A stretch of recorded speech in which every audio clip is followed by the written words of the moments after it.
Hello everyone welcome back to my channel. So आज के evening snacks हिसेबे भाबलाम कि बानानो जाए, तखन बाड़ीते देखलाम जे लूज पास्ता अलरेडी रखा आछे।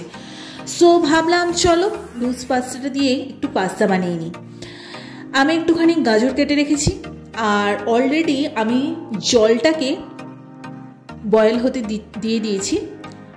एखाने आमी एकटूखानी नुन और एकटूखानी तेल दिएछि। पास्तार मध्य नुनटा सुंदर करे ढुके जाबे और तेलटा এই জন্য দিয়েছি যাতে পাস্তাটা যখন সিদ্ধ হবে তখন যাতে লেগে না যায়। আর তার সাথে ম্যাগি মশলার দুটো প্যাকেট নিয়েছি, তাতে খেতে আরো বেশি টেস্টি লাগবে। তো আমার সিদ্ধ করা হয়ে গেছে পাস্তাটা। এরপর আমি কড়াইতে একটু সাদা তেল দেব। তোমরা সবাই জানো পাস্তা কিভাবে বানাতে হয়। আমি আমার মতো করে তোমাদের সাথে শেয়ার করছি। অনেকে বিভিন্ন রকম ভাবে পাস্তা করে থাকে। তো আমি একটুখানি গাজর নিয়েছি, সেটাকে একটু ফ্রাই করব। এখানে তোমরা আরো অনেক কিছু দিতে পারো, ভেজিটেবলস, মটরশুঁটি দিতে পারো, ক্যাপসিকাম দিতে পারো, বেল পেপার একটু অ্যাড করতে পারো, বাট আমি শুধুমাত্র গাজর দিয়েই করব। আমি একটুখানি কিন্তু লবণও দিয়ে দিয়েছিলাম। যাই হোক, তারপরে আমি দুটো ডিম এখানে দিয়ে দিচ্ছি। তারপর একটু সুন্দর করে ফ্রাই করব। এইভাবে পাস্তা করে দেখবে এটাও বেশ টেস্টি লাগে খেতে। সবসময় আমরা একই টাইপের করে থাকি।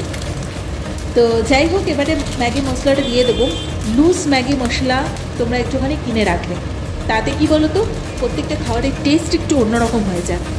এর সাথে তো tomato ketchup, red chilli sauce সব কিছু দিয়েছি, কারণ সস যদি না দেওয়া হয় টেস্ট হবে না।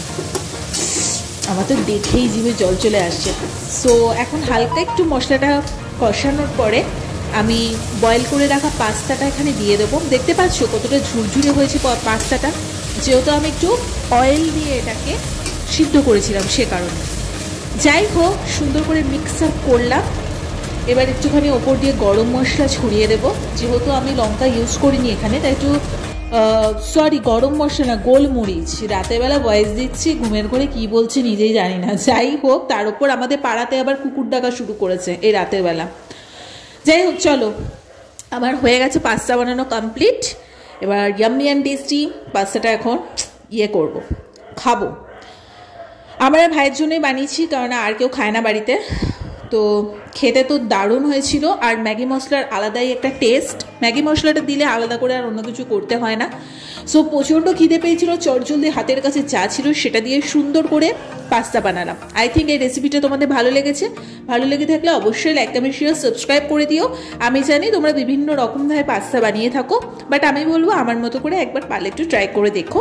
খারাপ লাগবে না, ভালোই লাগবে।